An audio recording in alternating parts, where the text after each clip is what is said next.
I just want to take a second to thank Craft Alliance Atlantic. We're very excited to be able to take part in the Craft East Retail Forum. And as Greg said, we are the research arm of a group of companies. So some of the other companies that are part of Group M5 are Wavelight, which is our in-house production company, Group ATN. They do a lot of work, economic impact studies, feasibility studies, strategic planning. We have M5 Public Affairs, which focuses on government relations, crisis communications. And our flagship company is a marketing company, which is M5 Marketing Communications. We have about 120 employees across Atlantic Canada, as well as some employees across Canada and Alberta, BC, Manitoba. And we also have an office in New Hampshire. And so the marketing company it's really intended to be a fully integrated marketing agency that provides all communication and marketing needs. And so MQO plays an important role in that, in being able to do a lot of the grounded, high quality research that helps inform some of these things. So these are just some of the services up on the slide there. I'm kind of speeding through this because I know we have some great panelists and we want to get the discussion. But so I'll get you to move to the next slide there. So before we get into it, I just wanted to put some context around the presentation and some of the findings that Megan's going to be chatting about. As Greg mentioned, part of the findings here are the result of Atlantic Canadian study, of which there were 2 different phases. Research was collected over the summer as well as in the fall. We spoke to thousands of Atlantic Canadians as well as folks in Ontario and Quebec to try and get an understanding of their mindset, but also wrapped into this research is some additional work we've done specifically around events and people's willingness to attend events, which also has some provides some insight into what retailers are facing, as well as some of the COVID tracking that we've been doing just ourselves to try and get an understanding. As I said, we're Atlantic Canadian owned and operated. And as we looked around at what our role was to try and support the economy in Atlantic Canada, we understood that we don't have the capacity to create PPE or vaccines, but we can collect information that we can hopefully provide to businesses in Atlantic Canada that will help with planning and trying to survive this sort of unprecedented time that we're going through. And so what we're going to be sharing for you today is less about just sort of percentages and findings, but more focused on what the synthesis of all of that information that we've gathered over the past 8 to 10 months, what it really means. So what we can provide, hopefully in terms of planning, is not just the results of the questions, but what weaving all these things together can say to us about what we should be doing as a way forward. And hopefully that will provide some useful insight for folks and useful context for the discussion that we move on to after the presentation. So Megan's going to be going through some of these recommendations. I'm going to be manning the chat window so that if there are any questions for clarification, she can just keep going through. And if you have questions that you want to shoot out or comments, feel free to put them in the chat and I'll respond as best I can. And we'll try and kind of keep track of those for the panel discussion afterwards. So with that, I'll throw over to Megan. Fantastic. Well, as Greg introduced us, my name is Megan. I'm joined by my colleague Leanne, and we are so excited to share the research that we've done over the past year on everything related to tourism and kind of what that means moving forward, as Leanne mentioned. So let's just hop right in. As we know, the COVID-19 pandemic has had a substantial impact on Atlantic Canadian economies and the tourism sector in particular. One thing that's been at the forefront of everyone's mind during this time is, what do we need to know and understand about consumers to help navigate ongoing challenges associated with the pandemic and the economic impact it's had?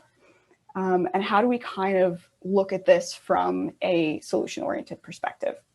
So for the past year, MQO Research has investigated traveler sentiment in Atlantic and Central Canada, surveying thousands of Canadians and engaging in deeper, more personal conversations closer to home. And some of the major questions our research has aimed to answer, from looking at comfort with events, travel, and tourism, has been: what will and won't travelers do?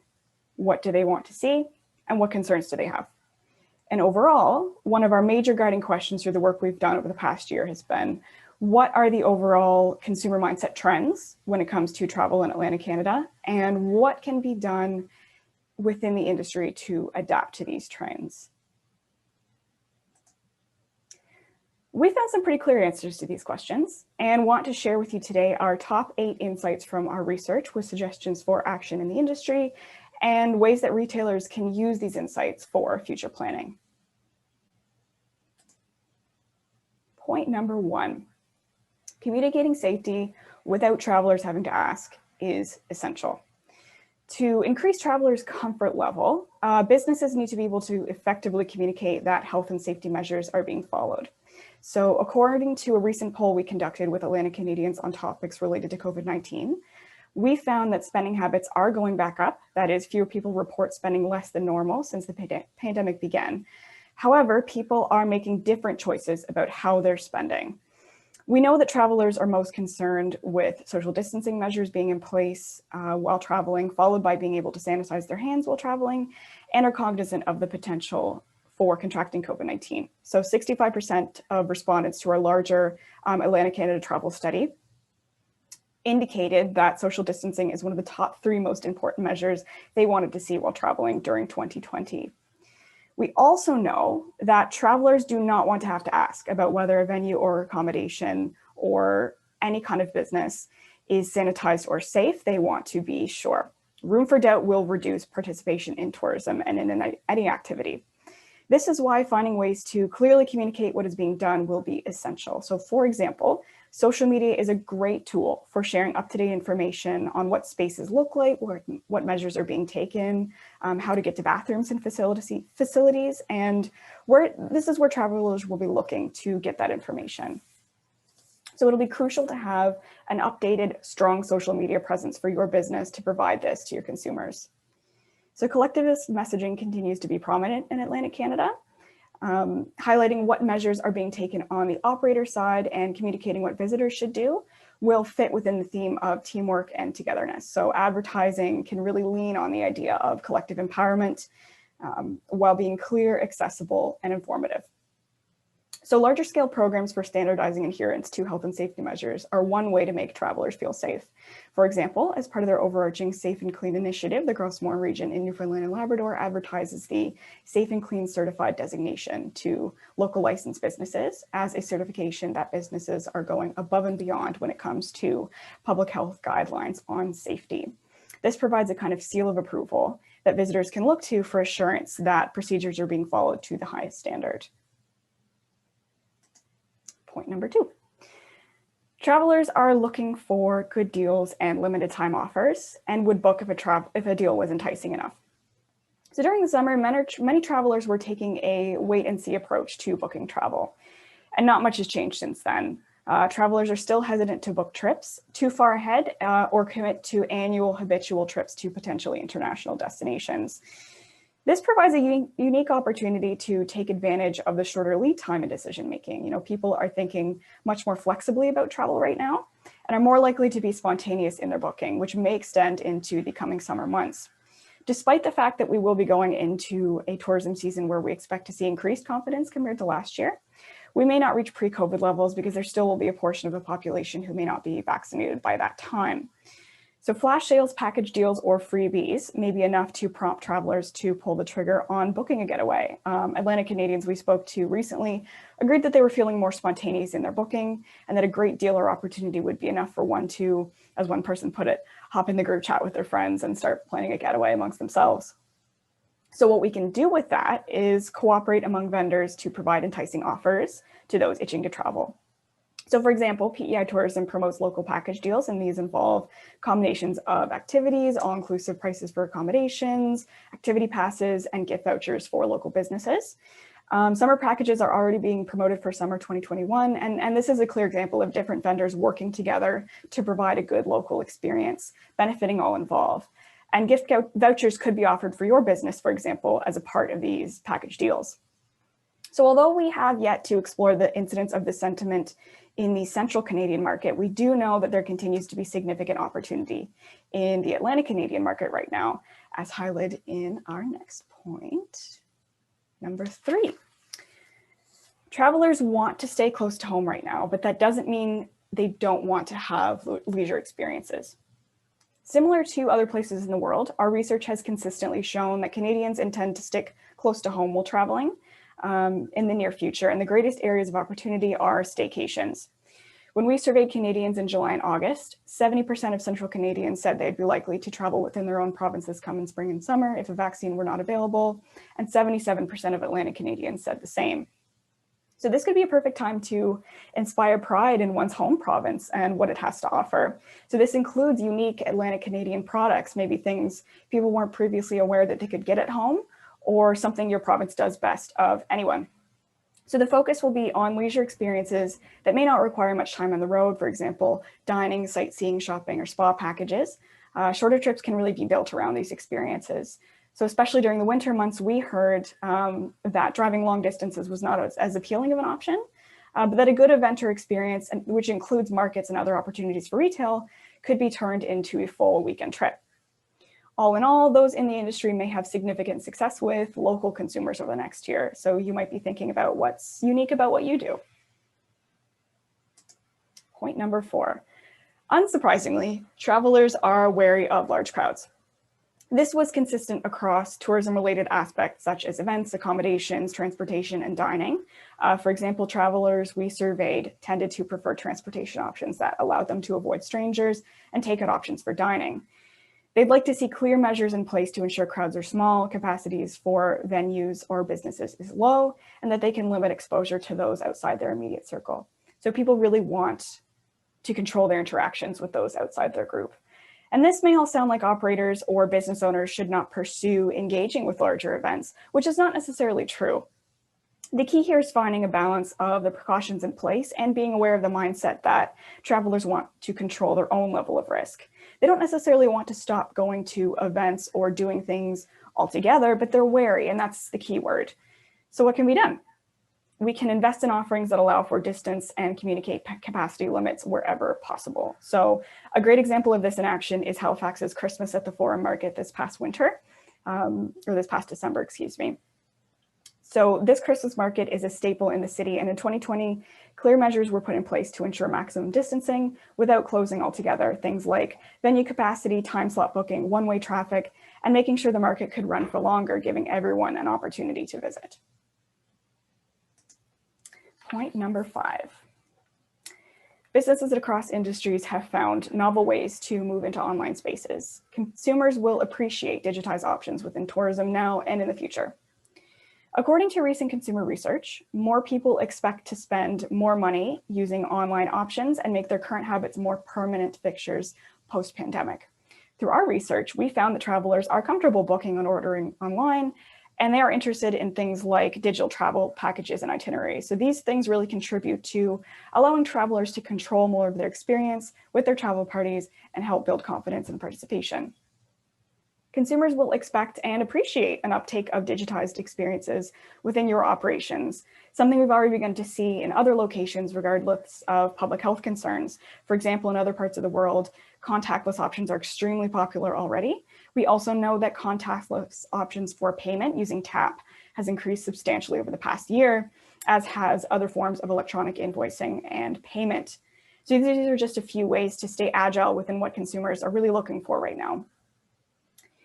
So there are lots of options for digitizing offerings, including user-friendly online storefronts, online events, and self-guided tours of potential retail hotspots. This will make the difference in continuing to adapt to the needs of the present moment and what consumers are starting to expect moving into the future.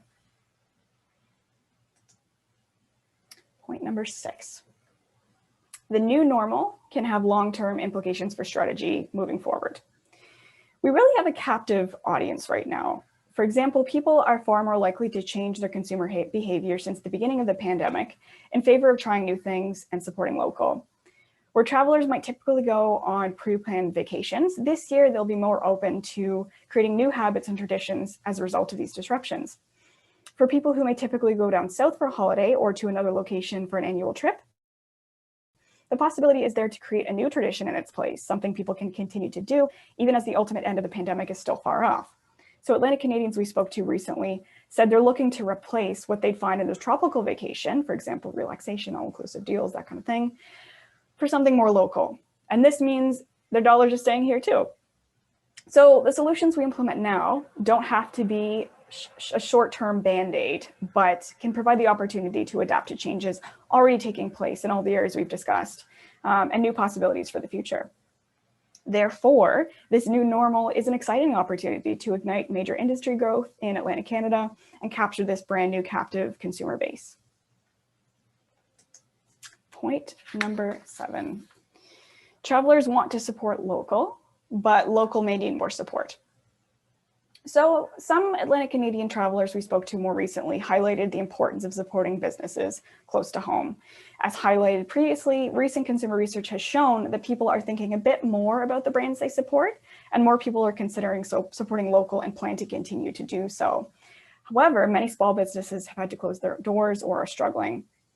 So more immediately, there are key opportunities to support small businesses during the winter season by ensuring they can stay open to take advantage of local winter travel. You know, Atlantic Canadians we spoke to recently cited this as a concern for their upcoming winter travel plans, that attractions may not be open for them to visit, that they might want to go somewhere and see everything that region has to offer, but nothing will be open. But supporting small businesses doesn't just mean financial. There are other forms of strain involved. So this afternoon, we've provided tips founded in the research that are easy to talk about, but not always easy to execute. In addition to the financial strain that small businesses might be facing, there's also the strain of having to keep a business afloat and execute changes to adapt while in the middle of a pandemic. People are emotionally and mentally taxed, and we therefore need to ensure that local businesses have the support to take short-term fixes into long-term strategic changes highlighted in this webinar. So for example, support services exist for business owners, such as the CBDC's Virtual Advisor Program with province-specific programming in New Brunswick and PEI, and the Newfoundland and Labrador Organization of Women Entrepreneurs. These services offer free mentorship and assistance in navigating the ongoing challenges associated with the pandemic from a business standpoint. So when people travel, their trip isn't about one single attraction they visit, as no single attraction will be enough to draw people to stay. One's overall experience is a cluster of things involving all players in the region. You know, for example, you might go see a natural site or go on a local boat tour. Then you'd visit a cafe or a cute little gift shop afterwards. So losing the small experiences really impacts everyone, not just small businesses, but all other players in sort of the ecosystem in the region. Therefore, it's key that we continue to support each other and monitor each other's needs, as losing small businesses has major impacts on the larger ecosystem in the area. And finally, point number 8. We can focus on what type of experience you can offer to consumers. So we know through our research that travelers will be focused on seeing and doing new things in their own backyard. This was something that consistently came up in many of the phases of the research that we did over the past year. We also know they're looking for authentic cultural experiences and the opportunity to learn or try something new. Part of this can include experiences around a product or service, highlighting what is unique about what you can offer. So an example of this in practice is Prince Edward Island's Island Lavender Distillery, located in Bonshaw, PEI. So visitors can tour the gardens and on-site lavender fields and visit the gift shop selling farm-made lavender products, among other items. So this is an experience that is built around picking up that unique item with a unique story to go along with it. So what story will you bring home? What will you explore fresh from the familiar? These are all ideas for advertising, highlighting the fact that there is so much to explore and try in one's own backyard, and so much beauty here in Atlantic Canada, promoting these types of experiences and products to consumers. So giving consumers a full experience around your products will help consumers make longer lasting memories with your business, encouraging others who hear about it to visit too. So based on the research that we've done over the last year, overall, we have a good sense of what the ideal getaway for the upcoming year is going to look like based on what consumers are thinking and how they're feeling. So we know that they'll involve crowds of, less than 100, potentially outdoor venues. So as part of our research, 100 was kind of the magic number where people started to drop in interest in participating in events. We know they're going to involve things like private accommodations and private transportations, family friend-owned homes, own vehicles instead of public transportation and that kind of thing. We do know it's going to occur a little bit closer to home, and we know that it will involve a variety of experiences. So people want to be sure that there's going to be enough to do and see when booking a trip, which includes retail offerings. We know they're going to be short term, especially right now, people tend to be taking shorter trips. We know that they're going to be relaxing and typically involve smaller travel parties. and involve things like self-guided tours and itineraries, because the key theme here is that sense of control over one's own environment, their travel party, and their level of risk. So when you're thinking about where you want to position your product and what kind of experience your consumer is going to want to have, we can keep all these factors in mind and kind of thinking about ways to accommodate this mindset. So where do we go from here? Change is ongoing, but adaptation continues to be possible, as we've highlighted today. So we can really capture the imagination of Atlantic Canadians. You know, what does Atlantic Canada and its products have to offer? And how can we help Atlantic Canadians fall in love with their home all over again?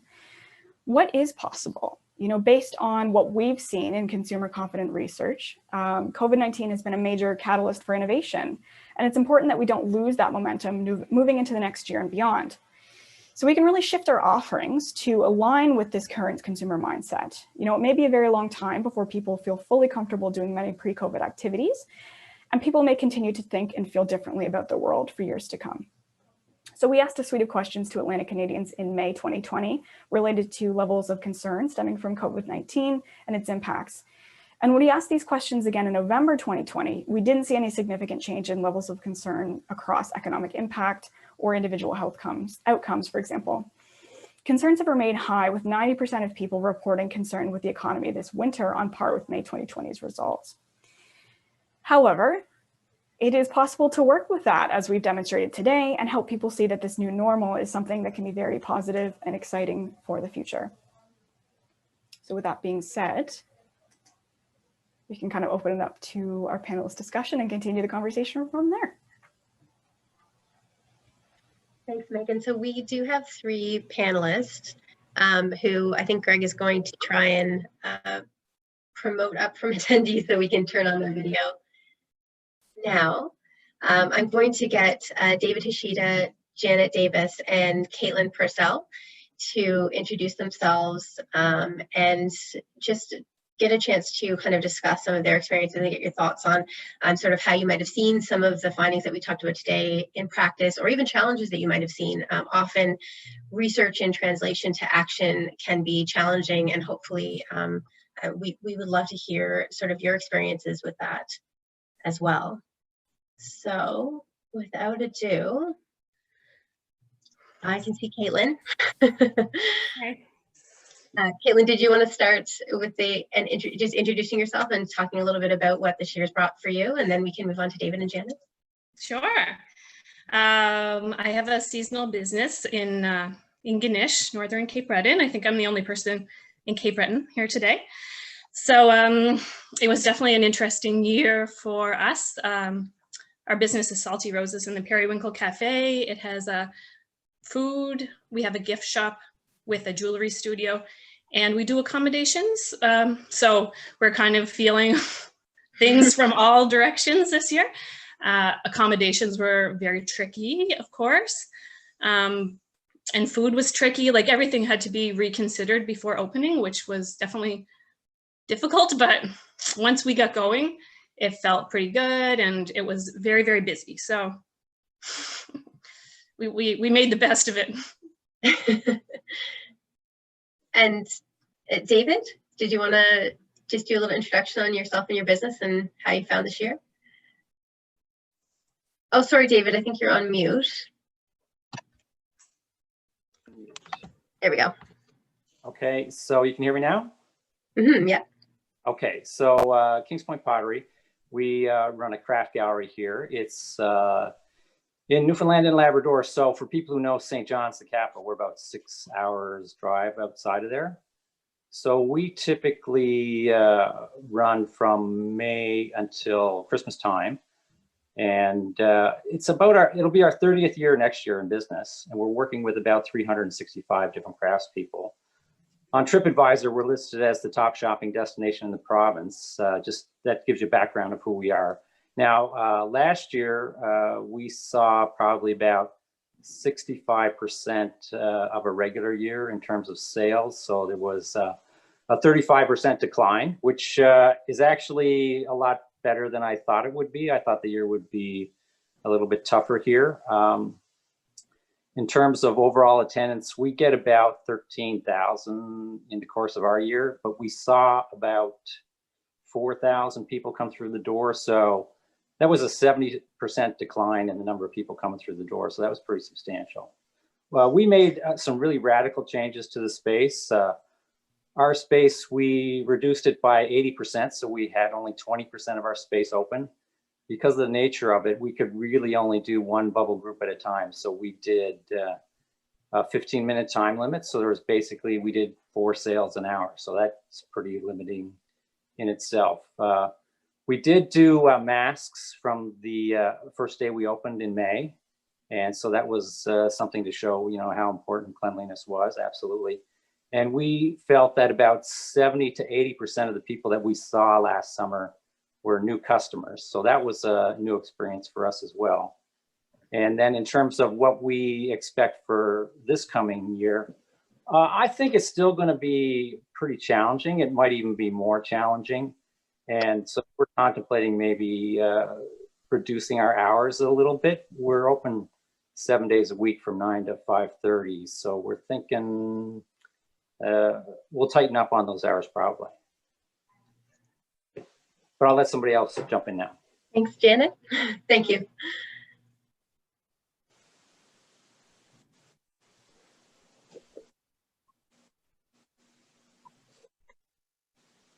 Oh, sorry, Janet, we're having trouble hearing you, I think. Don't have a very good voice for being heard, I don't think. There we go. Yep, that's great. Lean in a bit, I guess. Yeah, so I am the owner of Norton's Cove Studio and Café here in Brookfield in Bonavista Bay on the northeast coast of Newfoundland. So my experience last year was very similar to David's, as he just said, a big drop in numbers of people and sales and all that stuff. But my God, if I got 4 sales an hour, holy cow. I've never seen such wealth. Anyway, I'm a much smaller thing, but I also have a restaurant, which of course last year we got through because of the CEWS money. If I hadn't had the CEWS, I would have had to completely shut down last year. So I'm really hoping that we see a lot more government support again this year to keep us going. And I'm also trying to get some government financing in place to use this kind of downtime to expand my business. And I'd like to build a little accommodations unit. And so far I haven't had any luck getting that, just because I think the government has been so preoccupied with all of the COVID things going on, then they haven't been putting as much effort, it doesn't seem to me, into the normal, growth that we would normally see. So, but I did have a really good year with people finding me, and people that I never would have seen. I saw last year, like, I'll give you an example. There was a woman from Gander, which is just like an 1.5-hour drive from here. She was in her 60s, and it was the first time in her life she had ever driven around this little loop. Which is, it's a 3-hour drive, from Gander to Gander around this little coastal loop. And she had no idea that we had sandy beaches next door. All of these things, I was blown away by how many people were leaving Newfoundland normally in the summer to go to places like Cuba and Mexico. Like, I can understand getting the hell out of here in March, but not in July. So anyway, lots of interesting bits that we learned this year for sure. Thanks, Janet. That's an interesting thing that you bring up around people kind of being exposed to parts of their own province they hadn't known before, because as Megan had said, one of the findings that we came across that was very strong is even outside of the travel regulations, which are making people stay put, people aren't even comfortable going too far outside of their zone. And David had also mentioned that, David, you saw a lot of new customers come through your door. I'm just wondering if the 3 of you have done any sort of active shift to try and raise awareness about people closer to home, to try and get new customers that maybe might not have been. We didn't talk explicitly about it, but the snowbirds are actually one group that have money to burn, that are sticking around home, experiencing things that they never even knew existed necessarily, because they would typically go and stuff. So I'm just curious if you had done anything differently in terms of the way you reach out to people that might not be your typical customers, to try and bring new people in the door. Something else that's kind of in line with that is we're finding a lot of, there's some research that has shown people are trying new things and new products, and loyalty has been kind of an issue, but that's opened up the doors for, again, new customers. So I just wanted to get your thoughts on that, if you had done anything that has sort of worked or that's been different. Yeah. Go ahead, Caitlin. Oh, Caitlin, go ahead. Well, it's an interesting thing to think about. I found the season was quite short this year. We ended up opening in June, and just such a whirlwind from June until October when we closed. So I feel like there was no time to strategize. It was just try to like get through the season without too many hiccups, and definitely consider those things for next year. We're seeing lots of people sticking around. The snowbirds, nobody's going back to Florida. There's tons of them here. And so we definitely see like a niche in the, evening time shopping hour for those type of people who maybe want to have a glass of wine and like sit outside. We have a big yard here, and that's something that we haven't really explored in the past. So we're kind of considering like reducing our hours, but then like shifting the hours to a later in the day, which maybe means people are like, Ingonish is very like a beachy, quick community. It's like families and going to the beach, and everybody goes around the Cabot Trail and they are rushing around. But this year it was like people were moving much slower, and it seemed like people were even coming to Ingonish for a week stay, which we never saw before. So we're trying to adapt with this kind of like new pace, which I think could be really awesome for us, because it can be a bit stressful when everybody's like on a expedited holiday. So we're hoping to kind of like grasp onto some of those things and adapt. So you haven't made any changes necessarily yet, but you saw some changes in your clientele last year and are hoping to kind of apply some of that to what you might do. Yes, yeah. David, you had mentioned you were going to share something as well. Yes, in terms of what we noticed for last summer, there was a bigger interest in the outdoor activities like hiking. We found a lot of people had either just hiked or were on the way to our hiking trail here. So the strategy for this summer was going to be to get some more of our pamphlet material and directly place it at the trailhead, because there is a spot there. We should have done it last year because we kept seeing that trend, but we were, just running around like crazy up with.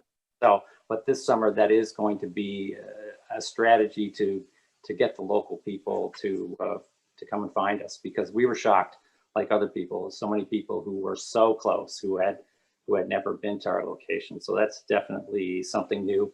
And another thing is we did provide more seating last summer outside because people were waiting. And I think we're going to add even more seating this summer. So when people are waiting, they're comfortable. You probably can't do it here, but I remember seeing down in the States, while people were waiting, the one place was handing out glasses of wine. I mean, you had to pay for it, but I thought that was a terrific idea. And certainly one.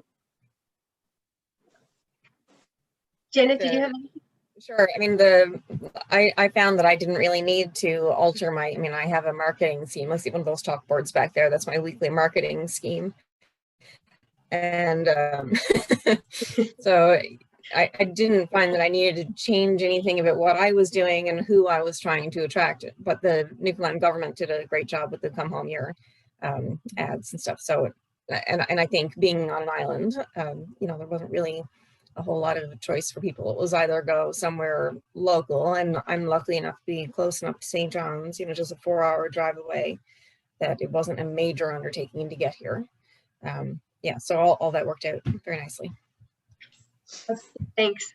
Caitlin, you had mentioned something too that I wanted to kind of circle back on, because another thing that we've been sort of sharing as an action that we've really been trying to impart to businesses based on the research we found is people have had to pivot really quickly, and they have had to make a lot of shifts. Now, I haven't got the chance, you talked a little bit about some of the things that you had to change in COVID to operate, and obviously there's constant changes in regulations with rolling lockdowns and things like that.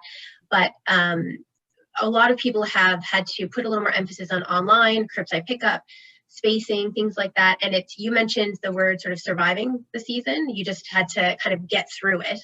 And we've really been encouraging people to try and move a little bit beyond survival, which can be challenging, because Megan also talked about sort of the mental toll. It's just been an exhausting year for many business owners. But to try and use those shifts and make them not just Band-Aid fixes, but really see how you can even further advance them or make them better, things that you've tried that were Band-Aid fixes to survive in the past, that you might be able to implement more long-term and maybe improve on. So is there anything that you have thought about, moved from survival to strategy, I guess, or that do you think that really everyone should just be in survival mode and that things will maybe fall back to the way they were before the pandemic? I'm just curious to get your thoughts on that. I think that we still have a long way to go before things are back to normal. So, you know, in the spring, a lot of people were like kind of closing their doors, and only in this community anyway, like switching to just takeout only. And that definitely doesn't really work if you're a retail location, or for our cafe, takeout never really appealed to like our vision for the business. So we did just like install a bunch of plastic, plexiglass, you know, made the space a bit more COVID friendly, and reduced capacity inside. And so we were able to kind of control things that way. But I think that moving forward, our plan will be to build like an outdoor area, because people feel safe outside and the season is beautiful. And if we can get some funding to help us expand to a more outside kind of seating area, I think that could be really beneficial. And then people who do want to hang out can stay and linger, but not be kind of like taking up capacity indoors, which can be kind of tricky right now. So you don't want to be kind of shooing people out the door, but you kind of have to right now. So if you have more options for people to sit outside, I think that's a good direction that you'll be able to kind of keep with you.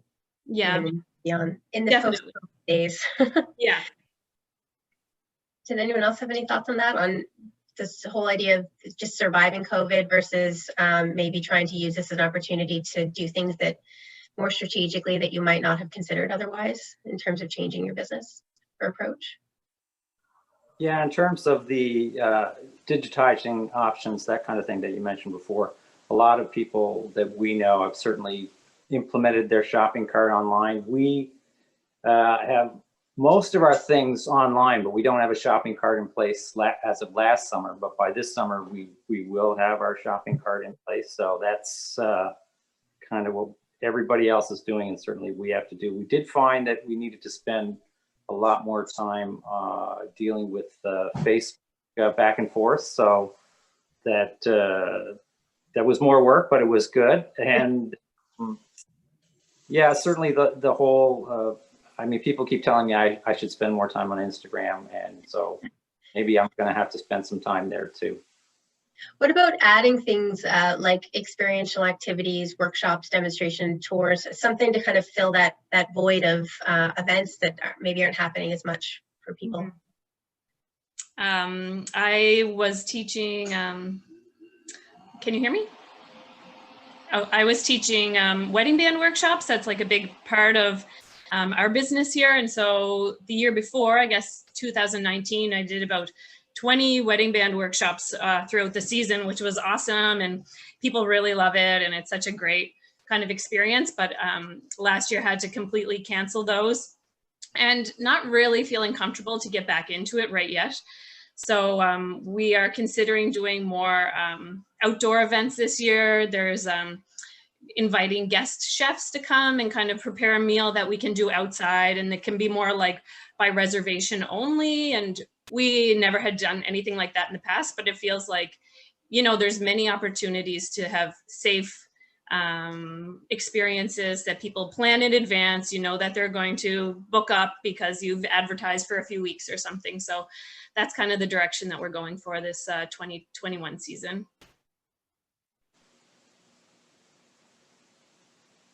Yeah, our experience was somewhat the same in terms of, we used to do a ton of demonstrations in 2019. It was almost every day we do demos. And of course, last year, we didn't do any demos. So it's hard to figure out how we're gonna accomplish that because we tend to do it in an indoor space. It's just the nature of it. But so I'm not sure that there's an answer to that for us. I think we'll certainly get back to a lot of demos when the new normal comes into place.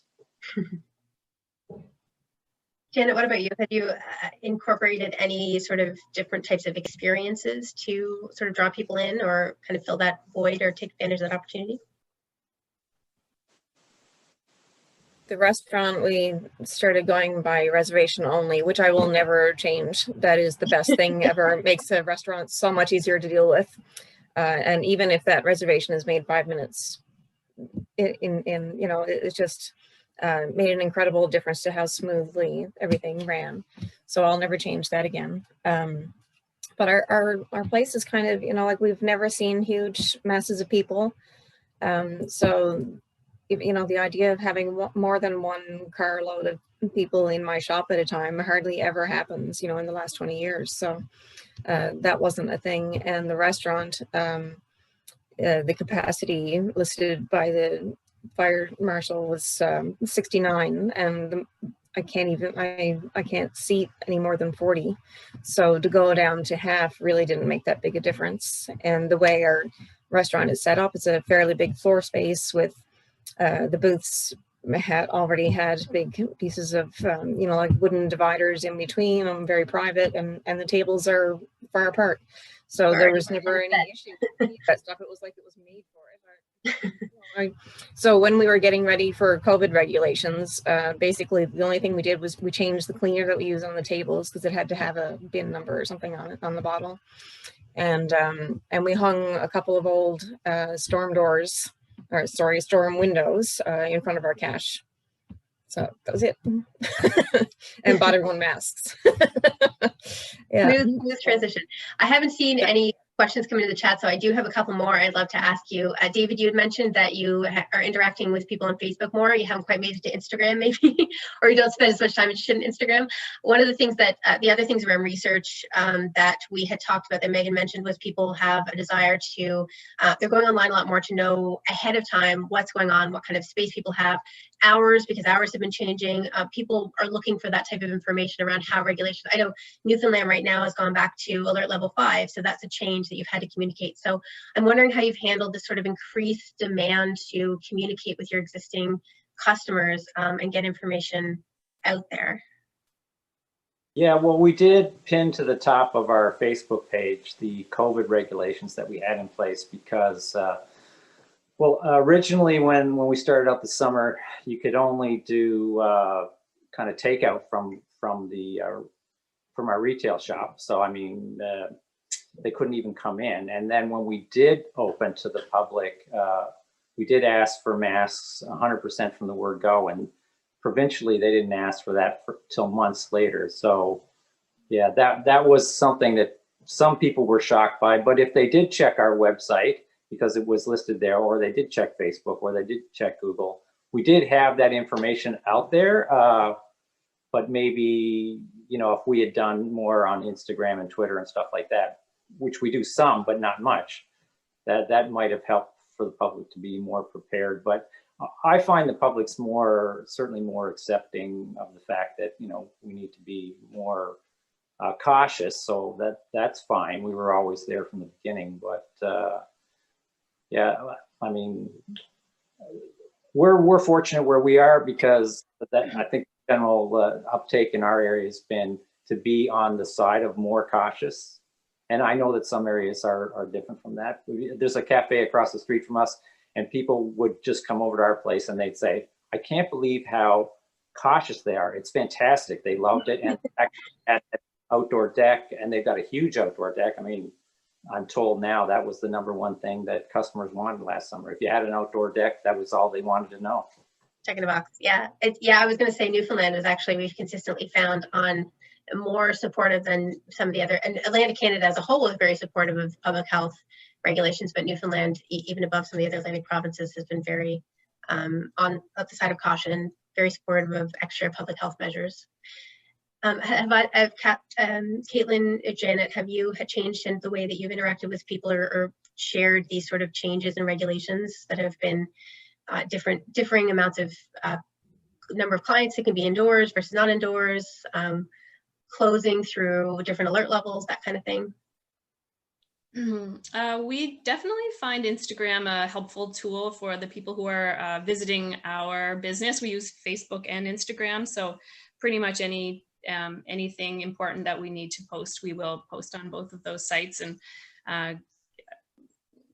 similar to David, it seemed like people coming to the area were pretty awesome, like super gracious with wearing their mask and following regulations, asking if it was okay to come inside. Like, we had no complaints in that realm. So yeah, I think that it's important to communicate, you know, that you're cleaning extra hard or you've got extra staff checking on things so people feel safe. I think that was in one of the slides that we saw at the beginning of the webinar. And I definitely think that people trust your business more when they see that you're taking those extra steps. So in the future, next year, I think that maybe if we have a sign outside or something that's like, here's our checklist or whatever, something that just makes people feel safer before they come in, is something that we'll definitely consider. Photographs you put out there too are really important in that way. You know, if you can show a lot of big empty space and how clean everything is, a lot of white and people wearing masks, you gotta show it. Not, you know, a picture is worth way more than any list that someone will just skim over and they won't actually read. Yeah, that's my view there. Yeah.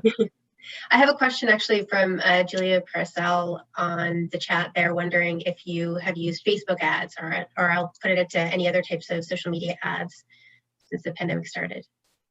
I don't use Facebook at all. I think it's the biggest waste of time in the world.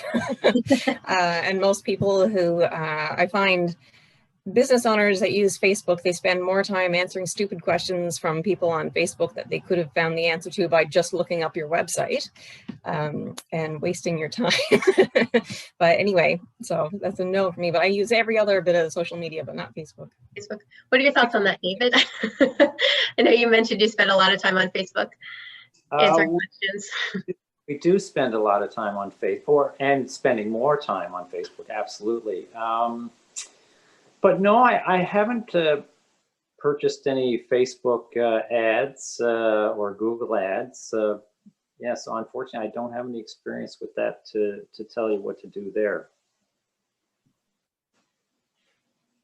So I know we're coming up to, I believe, the end of our session. I did want to ask sort of one question to throw to the three of you. I wanted to share, Lindsay Ross had mentioned that she's Facebook would have messaging disabled on the business page, if that helps. So you can apparently have the information out there without needing to get the comments back. So I wanted to throw out to you the question of what if there was one sort of lesson learned that has helped you survive the last year, or helped you take advantage of opportunity over the last year, or something that you found in the presentation that Megan walked through that was very true for you, if you would mind sharing that with everyone. And I'll just go through. Janet, did you want to start? Not to throw you into the bus. First, that's a long-winded question. Can you repeat the question? The one takeaway, I guess, if you were to think of the one thing that was the most helpful for surviving the last year. Funding, Garen, is the thing. If I did not have that SUS and the government of Newfoundland gave me $10,000 that I don't ever have to talk to them about again, there's, you know, all of these things. Even the Canada Summer Jobs was at 100% instead of 50% as usual, and all of that stuff made a huge difference. I would not have been able to stay open with the restaurant. I mean, over here on this side of the road, it's just me, so it's fine. But the restaurant takes a lot of people to run it. And I never would have been able to do it without all the government funding. And the government has been amazing, I must say. David, Caitlin, what would be your number one sort of piece of advice or takeaway that helped you get through the year? That or that you think will help you succeed in the coming season? Yeah, well, I certainly found that your presentation was really helpful and helped reinforce a lot of things. But there was one thing, of course, that wasn't mentioned, but it was good for me. It's not really part of the typical thing, but it was trying to reduce my expenses. That was a big thing, especially when the year is so unknown. So we, you know, when it came time to renew our insurance or to figure out just the total amount that we were going to spend on wholesale and all these different things, we were always trying to think, how can we cut that back? That was a really significant, just a way of looking at everything. That really helped us. And that would probably give you the space to be flexible. And I mean, a lot of the research here is on sort of what public opinion says to try and understand customers and what they want and what they need. But yeah, I mean, that operating expenses and what your costs are overall is a really big objective piece, and being able to reduce that will give you some flexibility as well to be able to breathe and move a little bit to address some of these things and get through the year. Thank you. Thanks. Yeah, similar experience to Janet. The grants were amazing. Like, we couldn't believe the reduction in our payroll this year was is super exciting. So looking at those numbers, it's going to be hard to go back to paying full payroll in the future, but that definitely took a weight off. And we also adjusted our hours this year. We used to be open 7 days a week, and it felt like it was just a stressful year, and we didn't want to have the additional exhaustion on top of that. So we actually went down to 4 days a week and reduced our hours on top of that. We used to open at 8 a.m. and then we switched to 9. And it was just like, we didn't lose that much money, and everybody slept better, and it was way more relaxed. So we never thought that was going to be possible, but we just said, if we can try it this year, then why not? So definitely learn from that, and we'll move forward with just trying to be a little bit more relaxed with how much we actually take on, so we're not getting exhausted.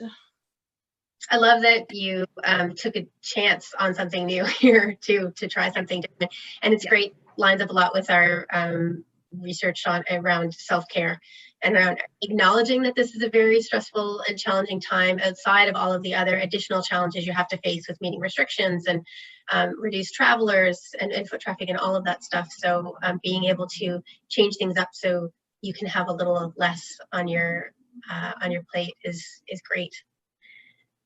So I know there's one question or comment coming in from Julia Purcell just before we wrap things up, and I throw it back to Greg. There's a lot of interest in promotion about experiences, but what about insurance? My insurance company wants me to keep visitors in my gallery space only. Is this a valid concern? For example, people walking gardens, etc. I mean, that's certainly, I would think that each of you would have very different insurance requirements, for example, like restaurant versus just having a retail space and that. So I would think that would be very, very unique to the individual, but I know it is certainly something not just in insurance, but also in restrictions for the province. So things like expanding to outdoor patio spaces, depending on your location, has been something that I know our clients have brought up around trying to adjust to things. And I think as far as pushing for expedient changes to regulations, the government has been in the Atlantic provinces in particular. I know New Brunswick and PEI have made some changes to try and be a little more lax or expedient with changes to regulations like that, to be able to support new ideas and innovations for businesses trying to survive. But I would imagine insurance would be certainly a challenge, but I think that would be something that would be very unique business to business. I don't know if Caitlin or David or Janet, you have any experiences with that, with your business around insurance requirements?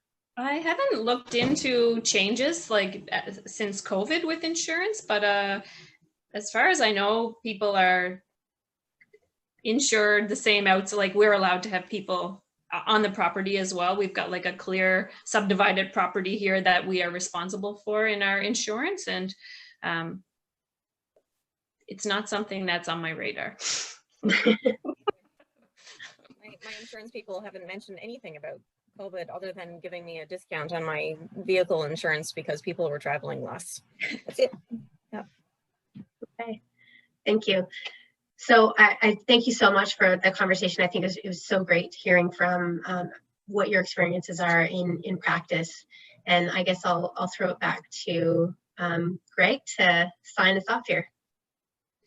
Yeah, thanks so much, Leanne, for moderating that discussion, and David and Caitlin and Janet for your input.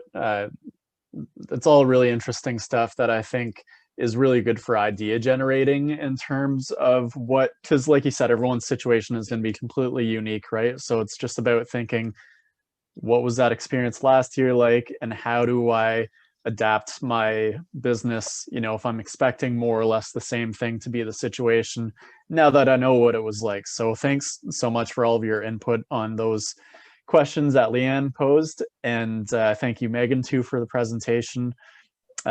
Really appreciate everybody's input on this talk. And Leanne, do you want to maybe tell people where they can find the findings, like the research report that was done here that you were presented on? Sure. There is some of it, again, is from research that we've done that we've released in bits and pieces, which can be found on our website and our social media. The larger Atlantic travel specific study can be found on the Taipei website, as well as the Atlantic Tourism Council website, which I can share with you, Greg, if you want to pass that around. I'm sorry I didn't have that link up there on the page, but maybe you can send that around for folks that did want to see all of the percentages and stats on their research. Yeah, that's perfect. Yeah, we can send that link out in a follow-up email after this. Well, that's great. Thank you so much, everybody. I'll plug the next talk coming up, which is actually gonna, I think, dig even deeper on this idea of what are people doing to pivot this year. Our consultant, Wendy Diltz, has been doing case studies that she's gonna present for us on, you know, how are people using social media in really successful ways? What have they done to adapt their in-store presentation? All these kinds of things that we're kind of touching on right now. She's going to go deeper with some actual case studies on them. So hopefully everybody can join us for that. The registration link is on the craftalliance.ca website.